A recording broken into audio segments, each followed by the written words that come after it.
One of the wonderful aspects of our home planet is its dynamic cycles. The greater cycles of water and the atmosphere, which were the subject of the last two lectures, featured rapid shifts of material from one reservoir to another.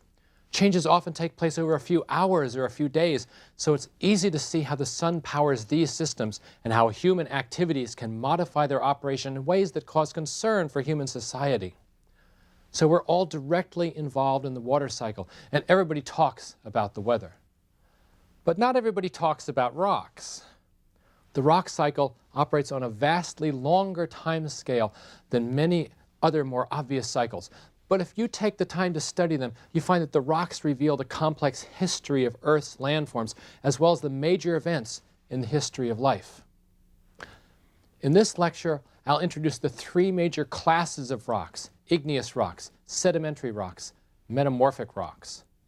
I'll show you some of the varied ways by which these materials continuously cycle Earth's great store of atoms.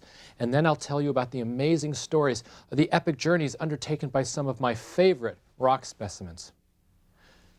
The basic principles of the rock cycle are exactly the same as those that govern the other cycles of water and the atmosphere, the ones I've already considered. First, atoms move from one reservoir in the rock to another.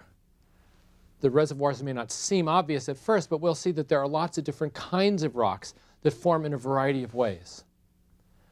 And second, these motions of atoms between reservoirs are driven by energy. In this case, a combination of the Earth's internal heat and the sun's radiant energy. Furthermore, the rock cycle is interconnected with the other cycles, such as the water cycle and the atmospheric cycle, both of which contribute to the erosion of rocks. And one more thing, it's possible for human activities to influence the rock cycle, though nowhere near the extent as our current influence on the water and the atmospheric cycles. So, why in a series of just 60 lectures on all the different sciences would I choose to devote an entire lecture just on rocks? Aren't there a lot more important topics? Well, it turns out that rocks hold the key to understanding our planet's past. Earth is a physical system. It's got a long, complex, and largely unknowable history. That history clearly conformed to physical and chemical laws, but it was influenced by countless random and unpredictable events. But rocks, because they change so slowly, hold an unparalleled record of this complicated past. Rocks can tell us about past climates and the position of continents. They can reveal the ancient movements of tectonic plates and details of the evolution of life. And so our best opportunity to know Earth's past lies in studies of the rocks. That's the field of geology. Now, a complete description of the rock cycle has to include data on the formation of rocks, as well as their alteration over time by pressure and by temperature, and their eventual destruction by erosion and weathering. This story of the solid portions of the Earth's crust is epic, both in terms of time and in terms of scale. Okay, let's start with the basics. The rock cycle includes almost all the materials that make up solid Earth. That includes rocks themselves, as well as all kinds of sediments, stream gravels, sandy beaches, mud, soil. Almost all of that material is made of atoms, and that they move through the rock cycle. Now, a key point is that most rocks are composed of numerous interlocking grains of several different minerals. Here's a magnified view of a thin section of rock. Each of these different colored areas is a different mineral grain. Now, next time you're on a hike or at the beach, pick up a typical rock or pick up a handful of sand and look at it carefully. Usually you'll see a variety of minerals. You're likely to see lots of small light and dark colored grains. Each grain is a mineral. That's a uniform compound with well-defined composition and structure. And mineralogists have identified almost 3,000 different mineral species. However, there are only about 50 minerals that are common in rocks. Let me show you one of my favorite rocks. This is a piece of Pikes Peak granite. It was collected at the summit of that beautiful Colorado mountain, Pikes Peak. Granites are one of the most familiar ornamental rocks. They come in a variety of textures and colors. Some are extremely fine grained, but others feature individual grains larger than a centimeter. Now, granites can be red, they can be white, can be silvery gray, or even greenish in color. And because of its hardness and its beauty, granite has been used for thousands of years for important monuments. You'll see lots of Egyptian statues made of granite. It's also a common stone for grave markers. Actually, granite is now used for all kinds of decorative purposes thanks to the increased availability of synthetic diamond abrasives. You'll see it used for the facing of office buildings, as floor and counter tiles. Lots of other places in our neighborhood, big blocks of granite are even used as curbstones these days. Now, the minerals in this specimen, all granites had the familiar oxide of silicon called quartz. In this specimen, that's the clear grains like this. Now recall that the commonest mineral in beach sand is quartz. It's really a hard mineral. It can scratch glass, and it forms the clear grains in this specimen. You can see them all over this specimen, here and here and here, for example. Now, the commonest mineral in granite and lots of other rocks is feldspar. Now, that's an oxide of silicon, aluminum, sodium, and calcium. Now, look here, all of these reddish grains, that's feldspar. And in this granite, all the grayish grains are a second kind of feldspar. You know, feldspar is so common in rocks that a geology professor once gave me this piece of advice. He told me if I was ever given an unknown rock specimen and was asked what minerals were present, I should always say feldspar first. Now, most rocks also have one or more kinds of dark iron-bearing minerals. Look here, in Pikes Peak granite, there are a few black grains here and here. Those are an iron-bearing mineral, a common mineral called amphibole. When you put all these individual mineral grains, quartz, two kinds of feldspar, amphibole, together in a rock, you get an interlocking mass of crystals. That's a solid rock. That's why granite's so very, very strong. In fact, if you hit most samples of granite with a hammer, they'll actually break across the grains rather than along the grain boundaries. So that's an example of one type of rock. But let's take a broader view of different kinds of rocks. Geologists recognize three major groups of rock. They're igneous rocks, they're sedimentary rocks, they're metamorphic rocks. And these rock types are distinguished by their very different processes of formation. So start with igneous rocks. They include all the rocks that form from a hot, molten state. Now, geologists distinguish between two broad kinds of igneous rocks. Look at this. There are volcanic rocks. They reach the surface of the earth as magma and solidify on the surface. And then there are also intrusive rocks. They begin as magma that doesn't reach the surface. Intrusive rocks solidify underground. Now, igneous rocks that cool very quickly, including most volcanic rocks, tend to be fine-grained or even glassy. And examples include both basalt and obsidian. Here are a couple of nice specimens. This specimen is a basalt from Hawaii, and huge volumes of basalt make up the Hawaiian Islands. A fresh basaltic lava is being added on an almost daily basis to the Big Island. And then here's a nice chunk of obsidian that was collected many decades ago at Yellowstone Park. Now, obsidian cools so fast that it's basically a glass. It breaks like ordinary glass. It has exceptionally sharp edges. You can see their sharp edges here. So obsidian was so sharp and uniform in its properties, it was highly valued by Native Americans for projectile points. So that lustrous black Yellowstone obsidian is found in artifacts all across North America. This distribution implies that a very active network of trade routes existed thousands of years ago. Now, most intrusive rocks cool a lot more slowly than volcanic rocks, and so they're often more coarse-grained. See, crystals take time to form, and granite provides a really good example. Granites that intrude at shallow depths usually crystallize fairly fast, so they're the most fine-grained ones. Here's a piece of the beautiful fine-grained westerly granite from Rhode Island. Look at that even, fine texture. And if you compare this with that Pikes Peak granite, you see the Pikes Peak granite crystallizes at much greater depth, and you can see the mineral grains are quite a bit larger in this granite. Now, to sedimentary rocks. Sedimentary rocks include all the rocks that are deposited in layers, either as particles or as chemical precipitates.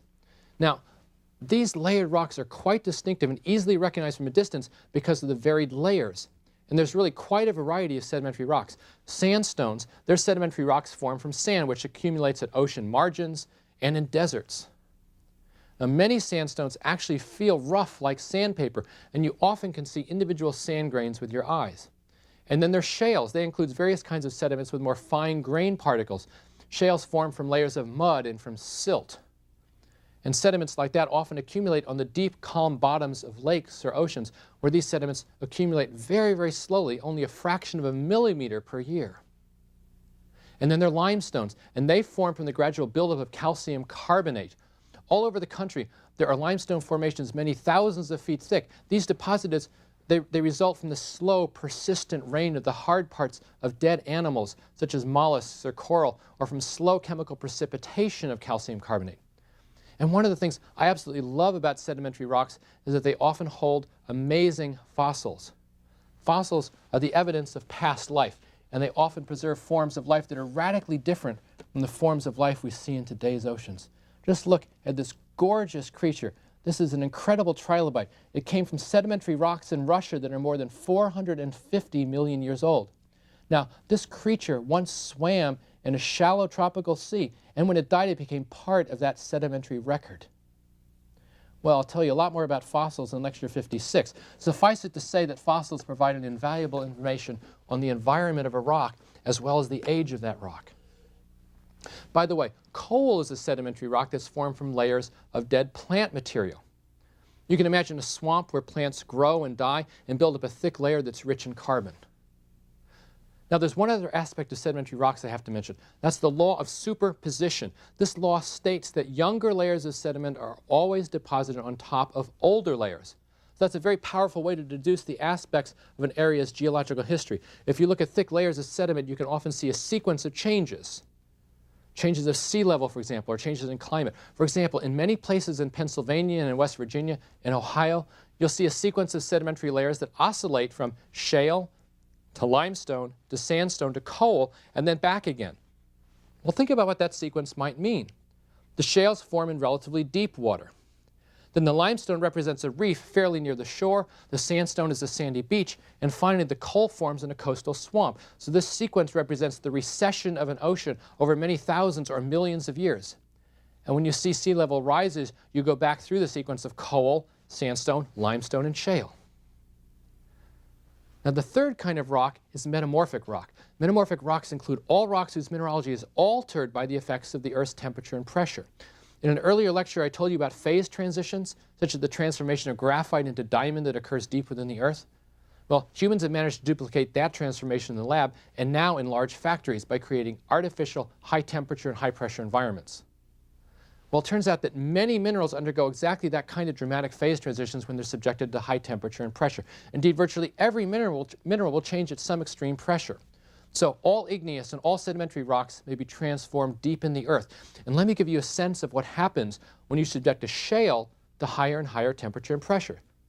This is what happens when you bury mud deeper and deeper. First, the shale transforms to a slate. Now, a slate is a hard mineral, and you see that it's made largely of clay in the original shale that's rich in water. And at high temperature, the clay minerals can lose some of their water, and they change to denser layer silicate minerals. So slate still looks a lot like sedimentary rock. It still has a deformed fossil in it in this case, but it's a lot harder.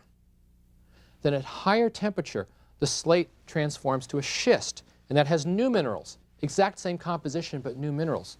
Schist often has lots of shiny mica grains, which weren't in the shale, they weren't in the slate. Transform minerals. And then at even higher temperature and pressure, schist transforms to a rock called gneiss. Gneisses generally have a coarser mineral structure. Sometimes they almost look like a granite. And feldspar can be an important constituent mineral of these. Now, another important example of a metamorphic rock is marble. When a limestone is subjected to high temperature and pressure, the calcium carbonate grains recrystallizes and it metamorphoses to a marble. And it's interesting that limestone is still composed of calcium carbonate, but it generally has a much coarser grain size. So we have the three basic rock types. Those are, in effect, the reservoirs of the rock cycle. That's igneous rocks that's formed from a molten magma, sedimentary rocks that are deposited in layers, and then the metamorphic rocks that feature minerals that have been transformed by the Earth's interior temperature and pressure. Now, how do atoms move among these different kinds of rock reservoirs? To get a handle on this, think about the early Earth toward the end of the Great Bombardment. What were the very first rocks on Earth? Well, all of the earliest rocks must have been igneous, because as best we can tell, the Earth looked something like this. It looked like it cooled from a molten sphere of magma. The entire surface of the Earth was molten. It was red-hot lava. Slowly that surface cooled, and a black crust of volcanic rocks covered portions of the surface, which got thicker and thicker with time. Intense volcanic activity still covered much of the surface.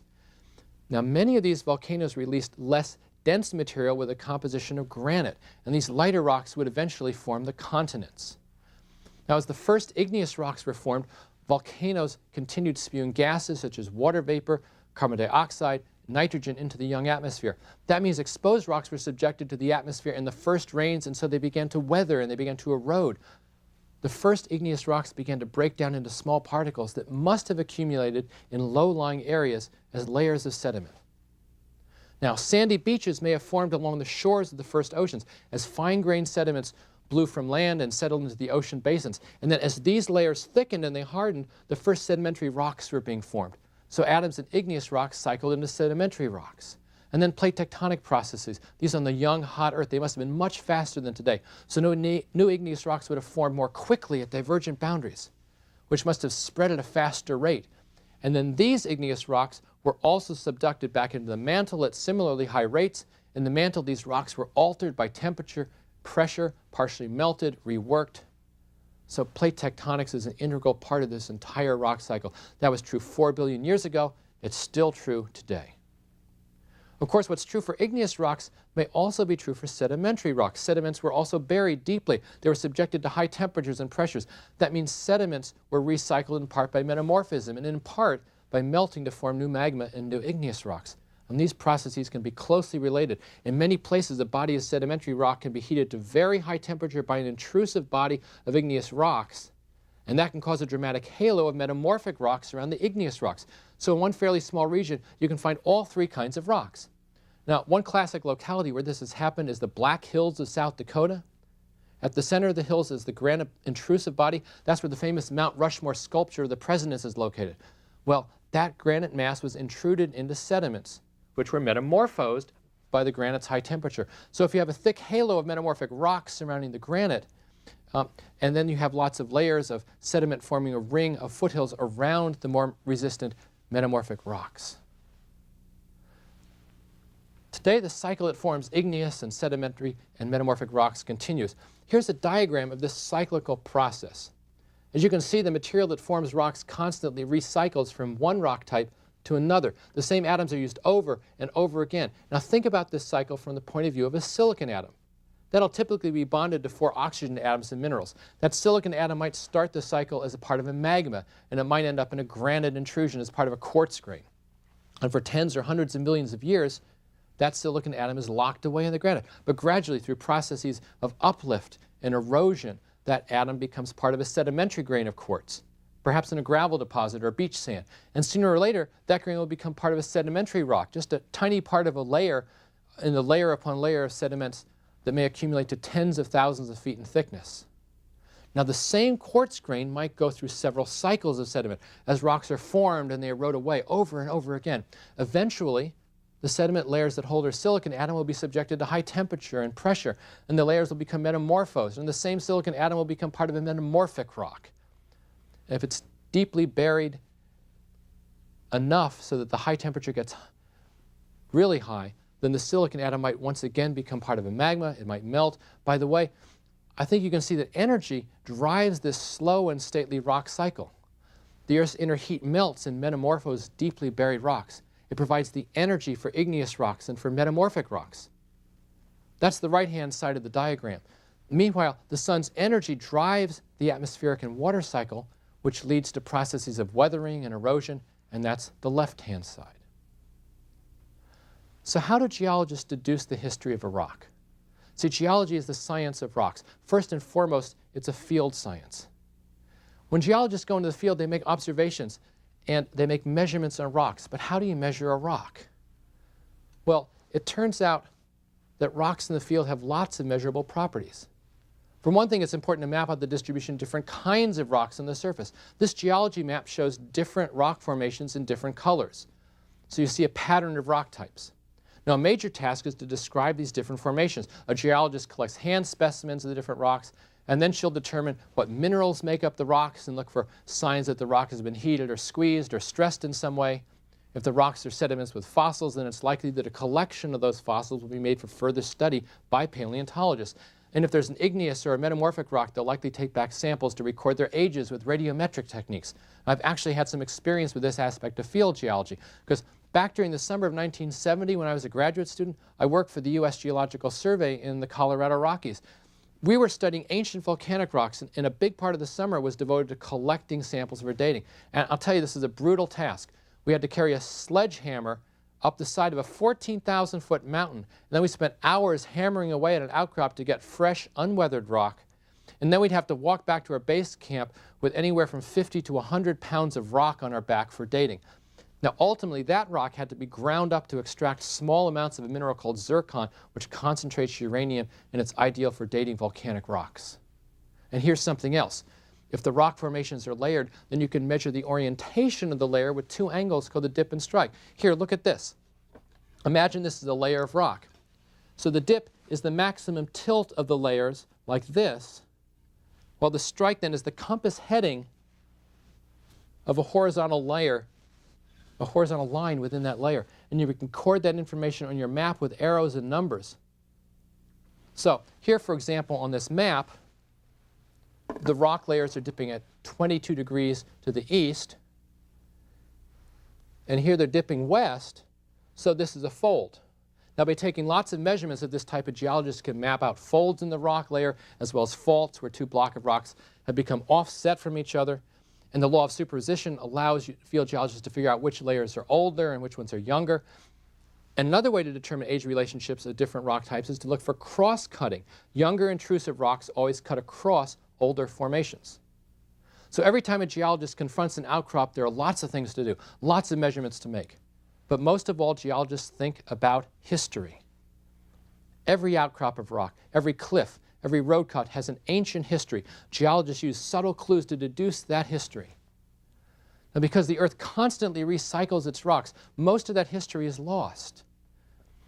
The oldest oceanic rocks are not much more than 200 million years old. Subduction swallows up old ocean crust as fast as new crust is formed at the mid-ocean ridges. These processes produce and eat up rock at a rate of a few centimeters per year, so entire oceans are born and they're closed up in 200 million years. Now, continental materials can be a lot older because the continents float on top of the tectonic plates. Nevertheless, relatively few rocks are older than about 2 billion years, which is less than half the Earth's total age. Only a handful of small outcrops are older than 3 billion years. And the oldest known rocks in Australia are about 3.8 billion years old. So we know very little about the geology of the planet for the first half of its existence. On the other hand, thanks to the abundance of accessible rock formations, we know a great deal about the last billion years of Earth history. As you drive past rock outcrops or road cuts anywhere in the world, the rocks have amazing stories to tell. I want to show you a beautiful fossil-rich limestone from the Cincinnati, Ohio area. Look at this specimen. You can see shells, you can see other life forms.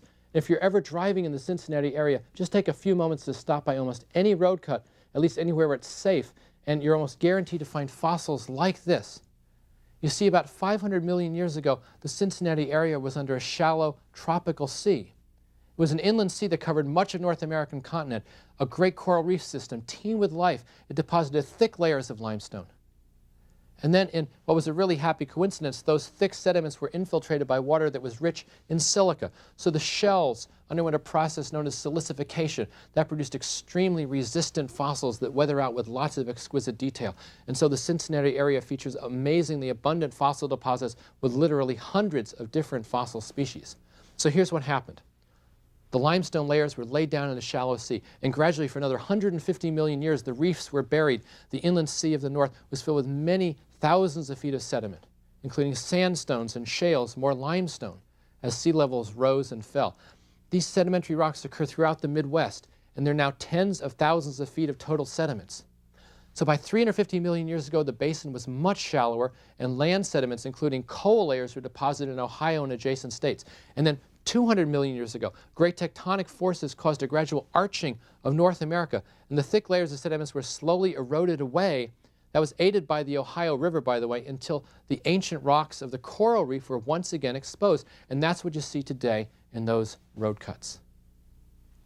Now, I have another fossil-rich rock. This was from the foothills of the Appalachian Mountains in West Virginia, and I found it on a steep outcrop of rock alongside of a small road. At this place, rock layers are oriented nearly vertically. So the layers are like this. That's at an elevation of 3,000 feet above sea level. Now think of how odd that setting is.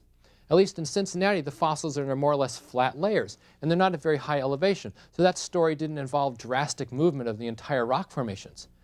But in West Virginia, the rock is shale. That's a very fine sediment, fine-grained sediment, And that fact alone tells us the rock was laid down in fine mud or silt in a shallow sea.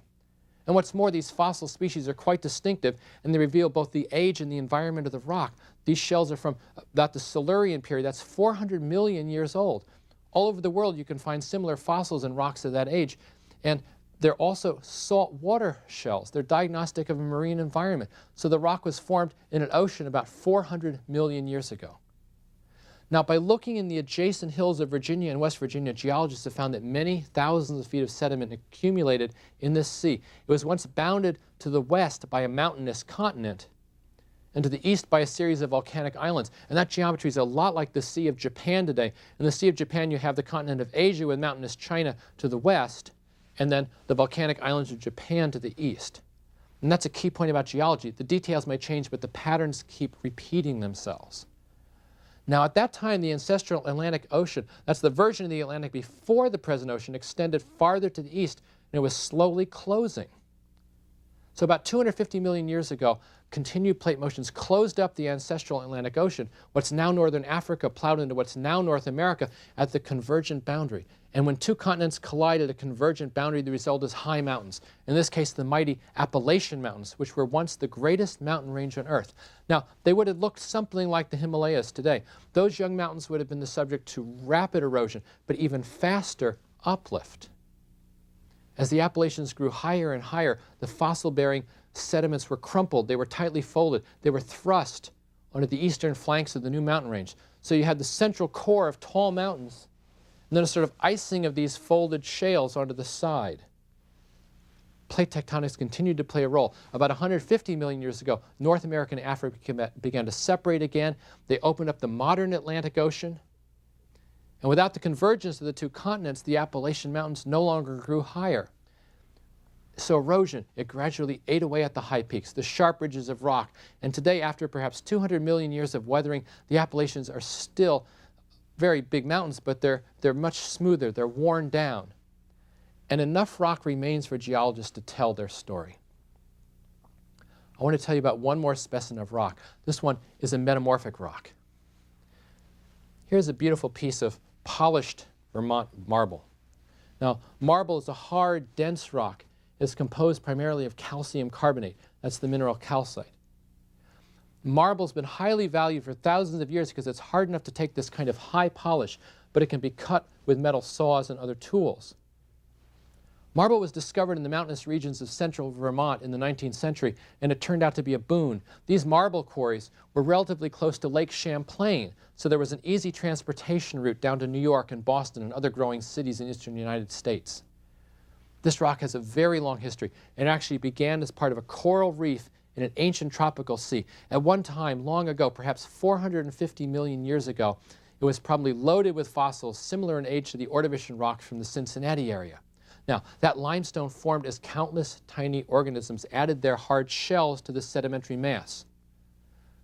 Over the ages, these marine sediments were buried deeper and deeper, crushed under perhaps 20 or 30 kilometers of material, and then plate tectonics came into play. The same continental collision between Europe and Africa on the east and the Americas on the west, that collision that formed the Appalachians of West Virginia, also formed bands of mountain in what is now New England. In this process, the deeply buried limestones were subjected to high temperature and pressure, and they were transformed into marble. That's a metamorphic rock. In fact, all those deep sediments were metamorphosed to form broad bands of gneisses and schists across Vermont and New Hampshire. And as that collision of tectonic plates preceded, those metamorphic rocks were uplifted to form the solid core of the tall mountains in Vermont. Finally, many millions of years of erosion have exposed the marbles of Vermont's Green Mountains, and they're quarried there today. Well, in summary, the rock cycle features three different classes of rocks grouped according to how they were formed. You have igneous rocks, which include all kinds of rocks that solidify from a molten magma. Volcanic igneous rocks harden on the surface, while intrusive igneous rocks solidify underground. Then sedimentary rocks form in layers, either from particles of sediment or by chemical precipitation. And finally, metamorphic rocks, including all kinds of rocks that have been transformed by the effects of the Earth's inner heat and pressure. Every rock has a rich and ancient history, and every rock has an amazing story to tell. The science of geology allows us to read those incredible stories through the testimony of the rocks. By now you've probably noticed that a recurrent theme of geology is the abundance of life on Earth. Biology is a science that studies living things, the most complex physical systems that we know. So in the next lecture, I turn our focus to the characteristics of life.